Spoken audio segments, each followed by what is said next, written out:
Welcome back to Talking Stupid.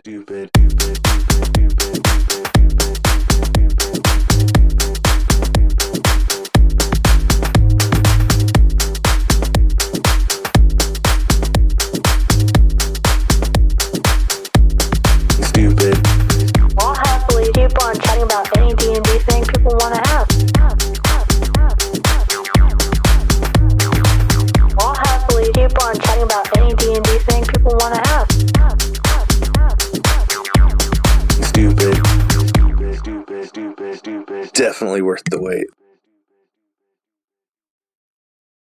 Well, welcome back everybody to the next episode of Talking Stupid. Tonight I'm joined by Shane, it's with an S, not a C, Saw. Don't call her Canadian, A, Bonna, Art. And Devin, I'm too fancy for a couch, Davenport. Thank you guys for all making it, and thank you for having us. We're going to have some questions today, and since Dwayne won't be joining us, we also get to wildly speculate. This is interesting because the listeners at home, this might be the first time they heard about Dwayne's tragic demise. Because I don't think that would have happened in the episode yet. I mean, did you guys want to spoil that already? Because I thought you had enough soundboards of Dwayne to like fake the rest of the campaign. How about let me start and you guys will tell the story in little pieces as we go around. You start off the story that we all know is true. He was driving down the highway, no seatbelt, speeding. When the old military base nearby decided that they were going to dispose of their chemical weapons in response with the local treatise that just went through the United Nations.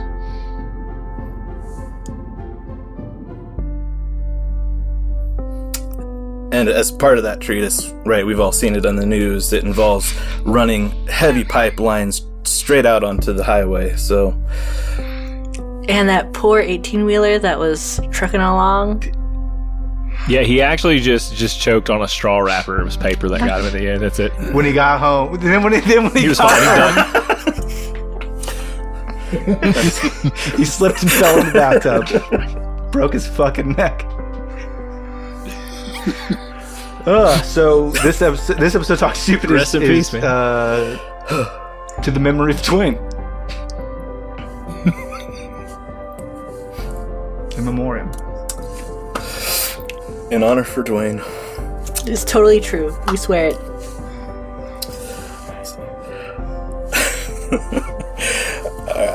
Alright. So we'll take us back a little ways as a refresher. We left off the last Talking Stupid around episode 35. So episode 36, you guys are traipsing through Geoswan territory, and you guys get confronted by, the three of them. I had to ask Shane because Dwayne gave this one to Gus. Yeah, you passed a perception check, and he said that you recognized the smell of the Geoswan coming up on you. So, since he's not here to object, what do Geoswan smell like? They smell like, it's like roasted nuts, but I mean, it's what it is, like chestnuts on an open fire, or like boiled peanuts or whatever. It's a wildly different aroma. That's a little different. Roasted nuts, whatever you want. Or almonds left in a fire for too long. But like with like just a little bit of like freshly laid blacktop on top of that. You guys weren't too disappointed when Tuk Tuk jumped off of the caravan. Honestly, Gus loves it. Like if you could get like a candle that smelled like Tuk Tuk's armpits, he would. They don't sell that on the Lawful Stupid store yet. Day old matted fur. We need to start that letter writing campaign to Cantrip Candles, get them back on board. I mean, hit up Christoph with a C and he'll tell you.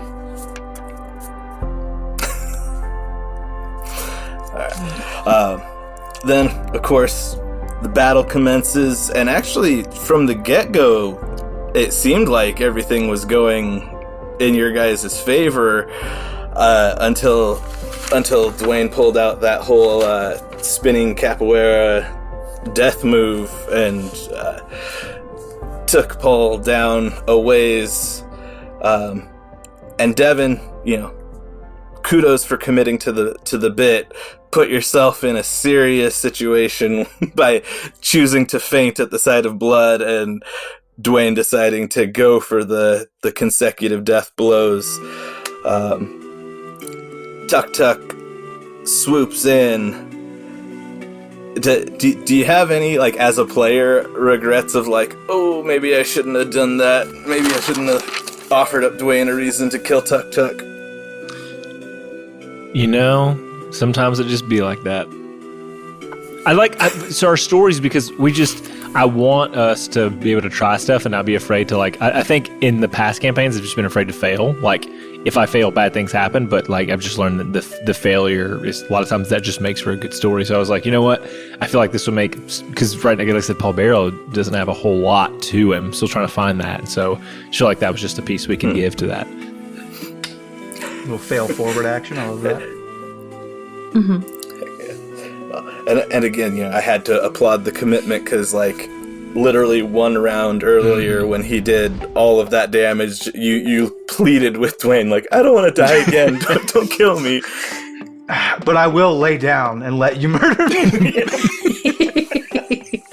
I want to go out on my own terms. There's no mechanic in the game that makes me do this, but I will be unconscious. What is it? Could I have been stunned because I'm making this choice for my character? Yes. Is being unconscious much worse because you get an automatic crit? Yes. I'll take it.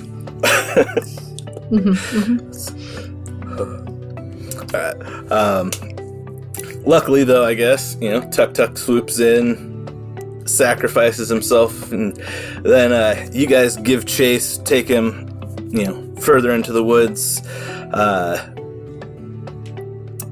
and then we get the fight between Paul and Gus as Paul picks up that cursed object and tries to end the life.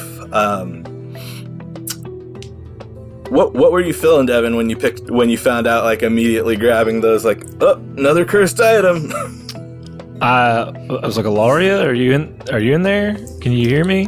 I'm sorry. As a different character. No, I hope that I hope it was something he's gonna let me have, honestly. It's gonna just be a magic item that is part of something else bigger, but it's just too powerful. It was gonna make me eat my brother. I would be delicious. I believe it. You eat all those foods, you are what you eat. Yeah.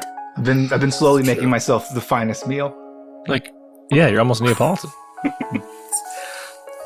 Just fine seasoning himself every day. One man buffet, baby.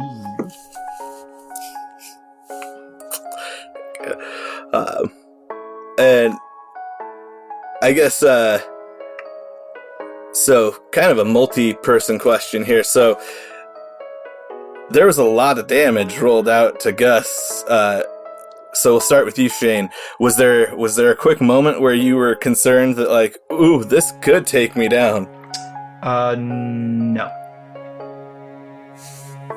Just to be honest, I had a bunch of temp HP. I'm a big beefy boy. I got lots of tricks up my sleeves. I don't think that Paul Barrow on his best day could kill Gus. That's my claim that I'm gonna put out there is on Paul Barrow's worst day, on Paul Barrow's best day and Gus's worst day. Gus would still have to hold himself back from destroying Paul Barrow. I'm infinitely more powerful than he is. Paul, Okay. Any feelings about that? Yeah, I mean, we'll just back it up. Someday when the podcast ends and it's just the struggle between us as the gods of the universe, we'll find out. 1v1 me, level 7, bro. Okay. No, why not now? Okay, get your dice, fool. Dwayne doesn't know that we Brought kill to you on ourselves Talking while he's Stupid. away. Here we go. we have the Arena PvP combat. underground during Talking Stupid. I don't give a shit. I'll fucking murder you. I'll use all my broken spells that I don't use on Dwayne's monsters because I feel bad. There really is like it's two moves: me hitting you, you hitting the floor. No, me polymorphing you into a pigeon, and then me casting animal messenger to tell you to go tell May that you're a bitch. I'm just gonna lie on dice rolls. Good luck, bud. No, we're doing it in the D&D Beyond. So I can see I'm gonna your figure out rolls. how to become a coder overnight. See what master figure out. I thought polymorph was like a 4th level spell. Yeah. If you don't multi-class, you have access to 4th level spells. Yeah. Whoever thought Shane would be the one to say that? doing? If you don't multi-class.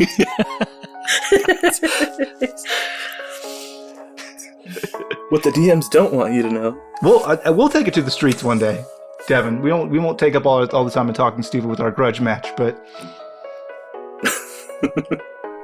eat your Wheaties. Did you say weenies? I said Wheaties. Wheaties. Okay, that one I heard. Eat your Wheaties. Whatever you need to do to bulk up, man. I like the tiny hot dogs. They're very Dude, I love a little smoky. Yeah, Little just you're not smokies and wrong. barbecue sauce. I'll eat a whole bowl of them right now. Bro, after we fight, that's what we'll do. Is Right. we'll just share that, no matter. No who- matter what, Yeah. little smoky bros. But after the fight. Continuing that, in the hypothetical, because I don't want to ruffle feathers here, but in the hypothetical that Paul accidentally ended Gus when he dove in front of that blade, how would Paul handle that, and what would he tell Darling?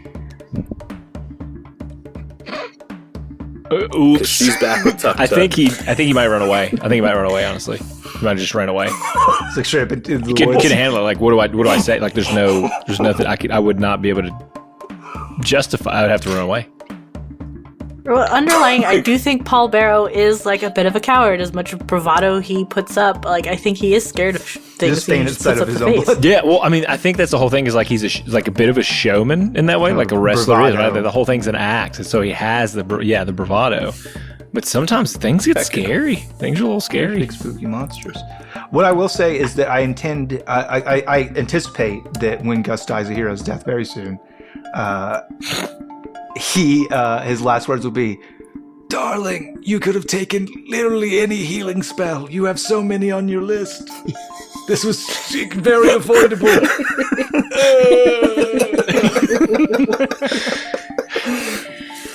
And then he would go and say, "Sweet good night." But instead, she has to make some warlock pacts. Give me a to fucking good berry. Bring Tuck back. I'm so hungry.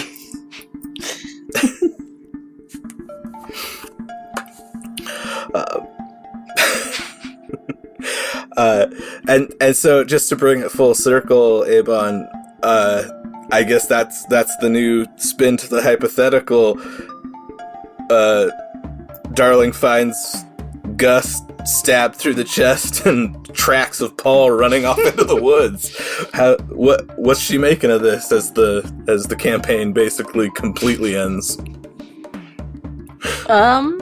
Well, it depends. Has she like already used her token to save Tug Tug, or is this I have now seen my brother's end, and I'm just gonna put my wish on that, because then she can fix everything there. I'd have to imagine it was after, because I'm assuming you'd have to go look for them after nobody came back. So Yeah. Oh well. They fucked around and found out, I guess. She erects two tombstones. One says they fucked around. The other one says they found out. Yep, them's my brothers. Yeah, that feels about right. It's like, yep. Paul Barrow is not that's dead. He them. just left. He'll probably get eaten up in the forest by the Immediately Aegisaurus. eaten by an Aegisaurus. Yeah. I gotta get out of here. It's like very unceremonious. No more be numbed, and that's the end of it. Yeah. Well, And the campaign. you just wait till We're I done. get to your butthole. It's the same one. We killed that No, one. he exploded. He got it. Oh, He exploded. it's his brother. Avon, headphones off. No. This is talking stupid. Okay. You have no Well, loss. the thing I'll be You have no going to be loss talking here. about is the intense gory description of an inside-out butthole explosion. So please buckle up. Okay. Basically, imagine the oldest strawberry you've ever seen. Now hit it with a tennis racket. Like a toss and hit, or like smash onto a countertop? Now the smell, let me ask you this. Have you ever been to the vet's office while they were expressing an anal gland?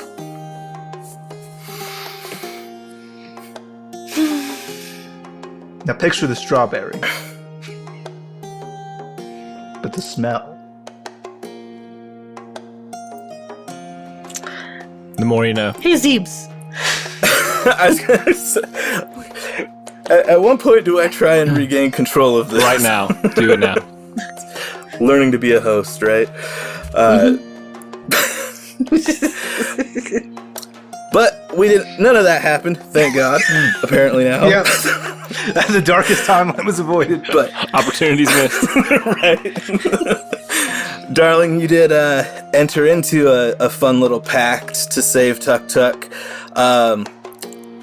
My first question to you on that was that kind of broadsided, or had you like dangled out to Dwayne that you had kind of wanted to look at maybe going Warlock? That was kind of a decision made in the moment, and I believe it came into like, and that's the end of the episode, and then we recorded the next one right after that, so in that like 5-minute time we had between, I was like, this is what I want to do. I guess I'm going into Warlock. That's the best combination I can have for a bard, because Cha. Yeah, so I was like, you know what? I might be able to do this. Why not? Let's lean more into Fae even more. So really I had like a 5-minute thought on it, and that's what I did. Right. I was planning to go full bard. And I was like, well, this is my decision, and my decision has led me here. Away from the path. I think it's always kind of fun to see those live packs being made. It's not pre-game planned. It's, you know, what have you gotten yourself into? Mm-hmm. So, and we're going to circle back to that, because I think especially what just happened in the most recent episode, I've got some questions for how that impacts. But you guys succeed. You capture who will now be lovingly referred to as Tent Face. Tent Face, the Lord of Cupcakes, yes. Yes. And yeah, I think actually Paul finally spoke up about it, but the amount of time that went to Gus's plan on cupcake rehabilitation.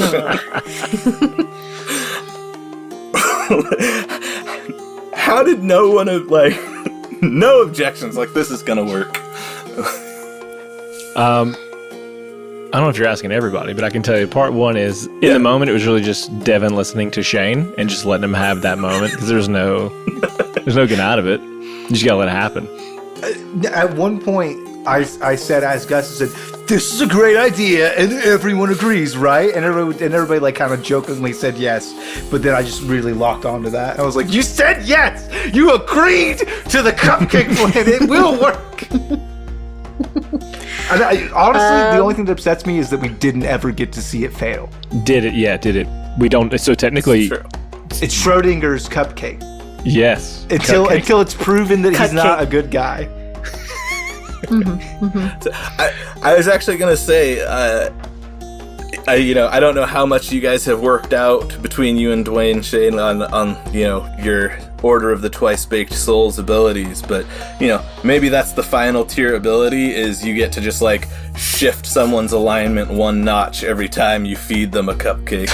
Like chaotic neutral, you become neutral. Next cupcake, neutral good. Next cupcake, we got him there, guys. The Order of the Twice Baked Soul is a fully fleshed out class, all the way to level 20, so I can't sneak any features in, because I did give it to Dwayne to proof before I selected it as my class. So no changes. So I can't just go in and edit and be like, and also I was really strong the whole time.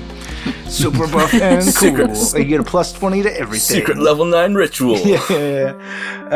So nothing so far as that, but it is definitely like the kind of magical confection that they would like. Maybe not so much like an alignment shift, because 5e kind of has gotten away from alignments as they are a mechanical facet, but for sure like a charming cupcakes or something. It would definitely be within the realms of magic item creation.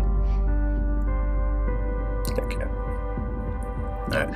And then the outro to that episode, Dwayne teased us with a little scene between Bellamere down on a knee, fire burning everywhere, and Aya walks up and says something, I think along the lines of like, you had your chance. And then to like pivot on that a little bit, we've also had the Geospawn. You're pronouncing that name right now. Yeah.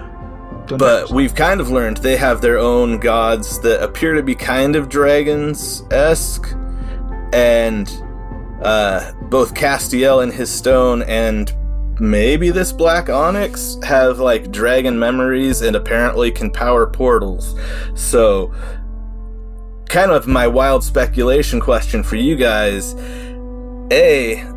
because I haven't yet pieced together like where Dwayne's going with this like Aya Bellamere sphere and also this other gods kind of sphere. So just any thoughts in general on your guys' end of where you kind of think maybe it's going in the blind? Well, I think these dragons and possible gem dragons that the Geosquam are kind of worshipping, like, because that's the vibe I'm getting. I think they're from a totally other door. We've been introduced to these other doors, other stories, other worlds. So I think it's that fun stuff going on there. As for our fun, what happened to Bellamere and Aya, I think she might be mad at her god siblings, so they're throwing temper tantrums right now. That's what I got. I can't say because I know.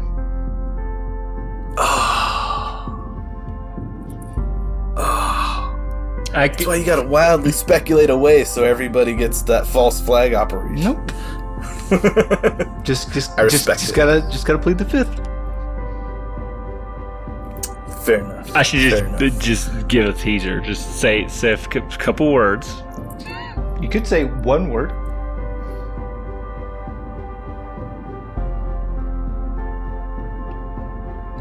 I don't know. Anus. That's not it. Anus. That's the secret. If you figure out... All right, everybody. Get into Discord, and I need to know what you're making of Devin's anus, okay? We need a deep anus study. Speculate. Deep dive. Deep anal dive.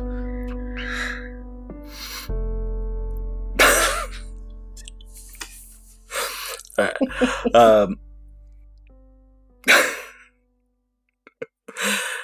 We'll get there. We'll find out. Every RPG player knows that the scariest final boss isn't Tiamat, Vecna, or Orcus. Why? It's none other than scheduling a game, that foul beast. It's no one's fault they can't make it, Tim. So how do we get a game together that is exciting, fresh, and worth exploring? The answer is plainly Roleplay Revolution. Roleplay Revolution allows you to generate ready-to-run adventures in minutes. It comes complete with NPCs, monsters, maps, and more. What a hoot! Your adventures can be highly complex for even the most intelligent, or as simple as you require. Isn't that right, Timmy? Roleplay Revolution has powerful tools that let you tweak your adventure after initial creation, so don't worry about all those last-minute great ideas that you come up with. You start by just throwing out some of your favorite themes, movies, games, etc., just to get the juices flowing a bit. Want to mix high fantasy with your favorite RPG title? Well, go crazy. A mustachioed plumbing brothers and steampunk? You got it. Your imagination is the limitation. Roleplay Revolution allows you to create the game you'd love to run, but just don't have the time to write. To spice it up even more, let's assume that Tim and your other quote-unquote friends are indisposed for a long period of time. Never fear! Roleplay Revolution has an AI-powered DM named Oracle. That's nice. That will never leave and keep its time commitments. Oracle will run the adventures you generate for you. You can run the adventures solo with Oracle, or have a GM for you and your friends. It's free to try, but we, Lawful Stupid, hope you'll hear this and go for the annual subscription. If you purchase the annual subscription and use the code Lawful Stupid at checkout, you'll get a whopping 20% off the total price. Head on over to roleplayrev.com and let the games begin.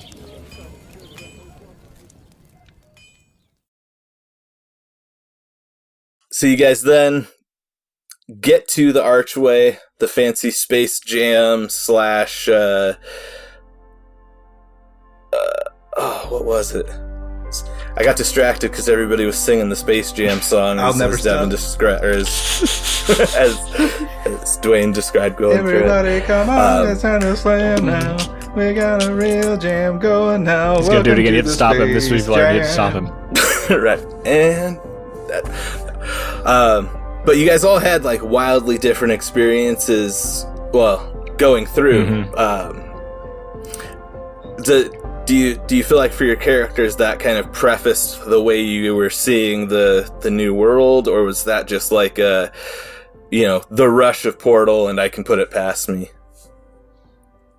I don't know, man. I'm stuck on that metronome. Like he's mentioned metronomes several times. Oh yeah. And then I think, well, I don't know. Me is like used to have play music. I think keeping in time. So then I think time, and where I like, what's up with this? There's something with this character that we've all seen or been in touch with, but know nothing about. Mm-hmm. So I don't remember if like the setting I had was like a library. I don't know why when he said library, I was like, oh shoot, am I back in the library? Am I supposed to remember this? So somebody go back, but I don't know. It's a very good story he's setting up. I think I just don't know where it's all tying together yet.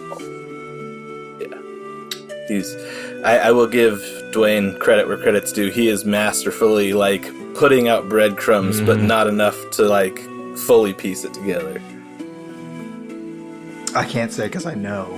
Do you? No. Do you really? No. Tell me now. That to every question from now on.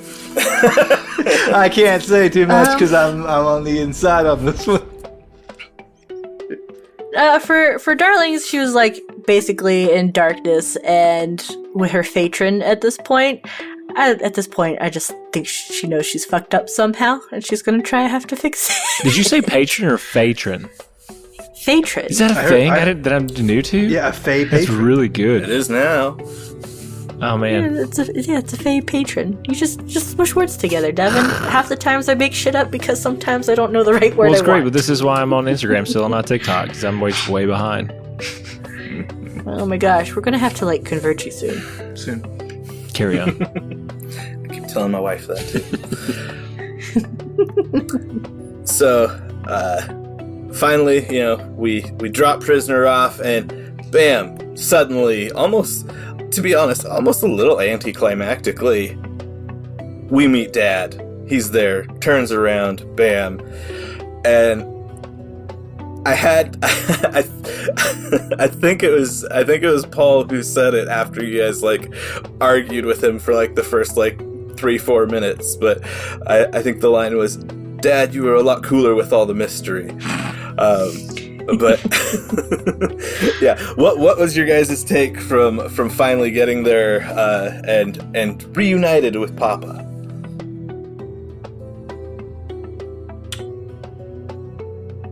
I kind of felt like you did, where I was like, no, this is too easy. Like this feels like I was waiting for the other shoe to drop, and I guess it did.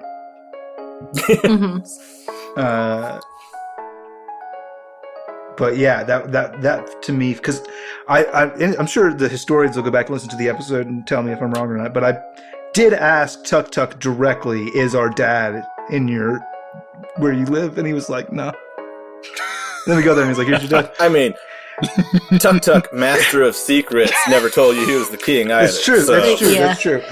No, We didn't inside him I ever. do believe that had more to do with a interesting translation of the Geosquam word for home. I think that there was some allusion to that. Yeah. So I think there was something lost in translation there, because it's like, oh, this is our home, but this isn't our home. You know, like they don't have a word that describes accurately in common those concepts. That is a cool explanation. I hadn't actually even thought about that Dwayne could be playing with those light misunderstandings. And he doesn't even know what the Geosquam language is that I made up. So how does he? It's crazy. And Tuk Tuk speaks perfect common. Yeah. Also true. It's been out to you. But for Daddy Derringer, I think, like, even though it was just kind of like lackluster, I think it also seemed appropriate because he's just a guy. He's just a dude. True. He seems to be like this grand figure or sorts, but like as a kid, that's kind of how you do it. But like when you approach your parents as an adult, they're just another person. So it felt right, as weird as it was. Yeah, it felt very true. Avon, you're telling us that we all just like grew up in 30 episodes and we were like, this man's an immortal legend, and 30 episodes later we're like, he's a guy. My dad. He's just a guy. I love him. He's my papa. He is prone to wandering in a way that gets him into trouble. It's a Rolling Stone. Kind of almost have to. I will let you guys speak to it. The handful of questions I did have for the episode after that were a lot of towards Dwayne, because it was as you guys jump into the portal, debate. You know, do we do this? Will our souls be ripped from our bodies for a while?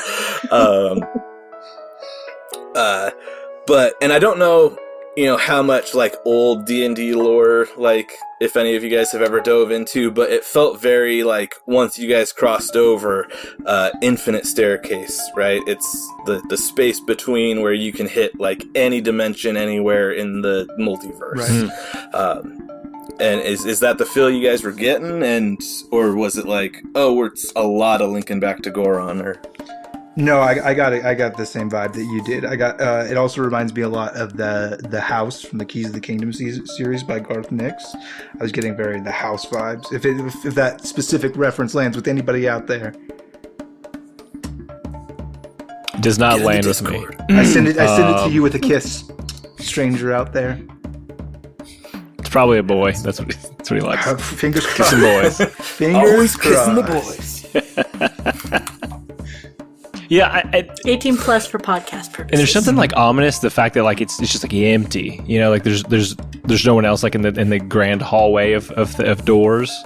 I really wanted to go back. Really wanted to go back in this last episode. So It's I don't have anything else to add. I mean, yeah. I guess DM always has the power to make you end up wherever they want, Sure. but it's a little bit ballsy of Dwayne throwing something in there like that, because you could have done you anything. never know when the players are going to be like, nope, we're going to stay in this world. I know you want us to go back, but I got to go see what's just over this hill. Right. Part of me thinks he did that with a deterrent of like how weirdly unsettling the world felt to us, like when we interacted with it. Yeah. So I don't think they would have stayed for long because they just would have had a permanent case of the heebie-jeebies. Yeah. Never feeling like you belong in that place. I jokingly thought was like, because he like took us to a beach with like just like a bunch of water, and I mean obviously it could be an island anywhere, but I was like, this is C2. No, that was C2. We definitely for touched, sure. We set foot in Lunir. That's a fact. Yeah, love it. Had to. It was just a sandbar, but Right. I mean, I'm sorry. Anyone who draws a different conclusion, you're wrong. Like, that's it's fact. Lots of planets Don't have care what oceans, Dwayne assholes. Not like this. Not where you can smell it like this. That where it smells like salt water. Yeah. How many of those oceans are made of dragons? Okay. Yeah, think about it.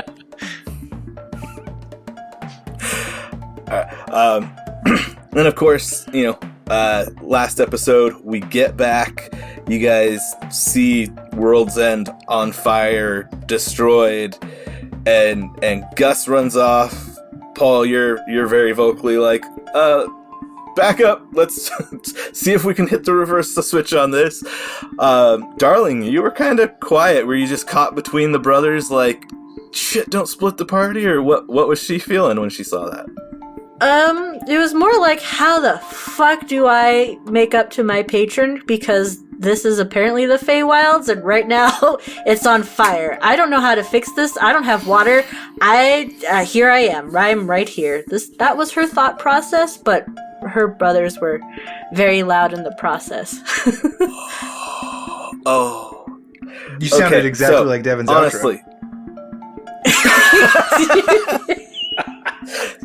So it was a circle epiphany, because that was the thing that I wanted to loop back about when we were talking about when you took your pact, because it was to protect the Feywild or the Twilight Wilds, right?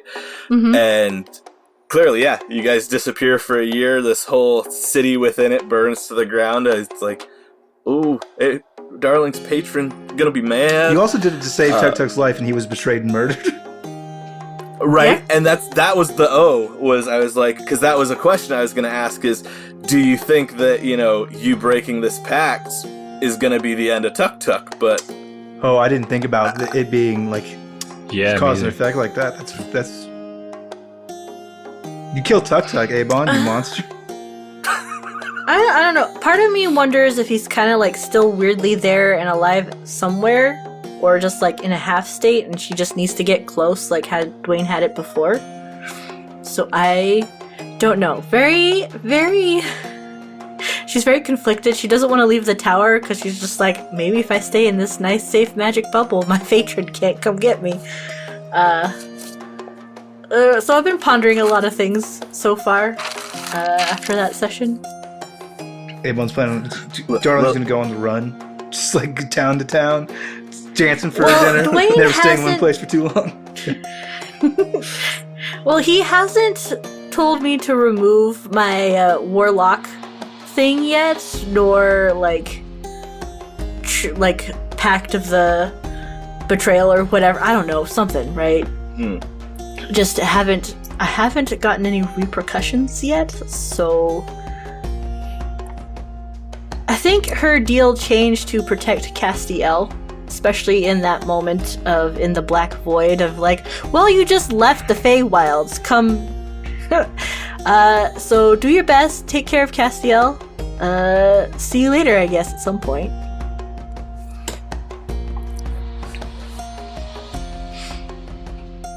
And then, We'll see. of course, we run into the Grand Magus. For a split second, I was waiting for it to be Findle. Was it only one? No. No, it was the Grand Magus immediately. Dwayne loves that fucker. Yeah. Okay. So I wondered about this because I believe early in C1, there's a point where you guys talk about a character that's reoccurring like that he kind of modeled Findle after. Is that the throwback that we're seeing Yeah, now? for Is sure, from for sure. unrecorded. Yeah, well, so I'll be honest. So if you listen to the C1 ending, the Grand Magus often shows up with Ilaria opening these doors.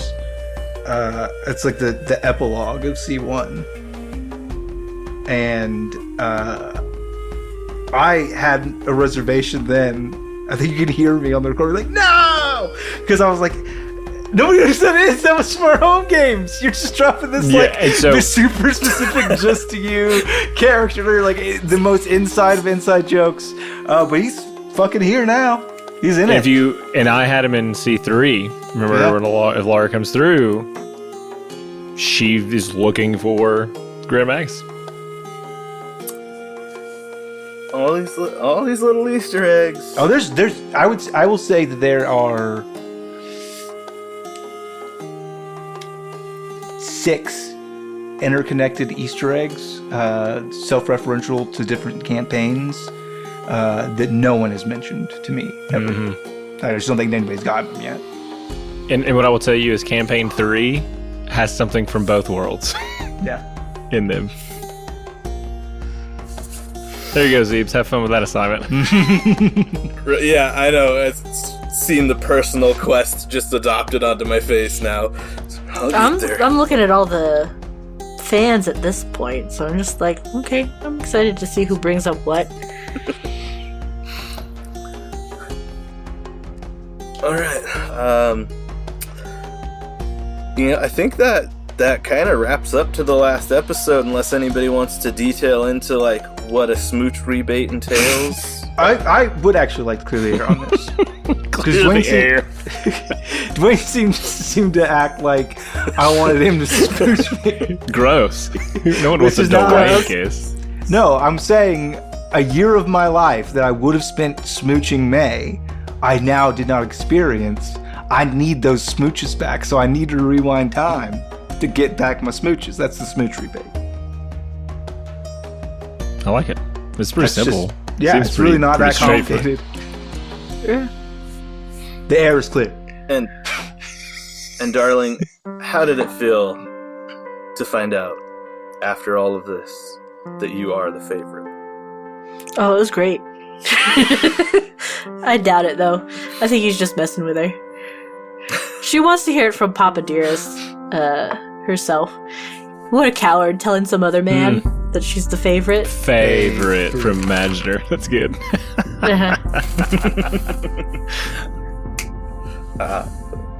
Well, we'll see who takes care of you when you get old, Papa. Won't be darling. We could just leave him now and just be like, you did this to yourself. We put up 2 stones. One says he fucked around. The other one says He found out. He found out.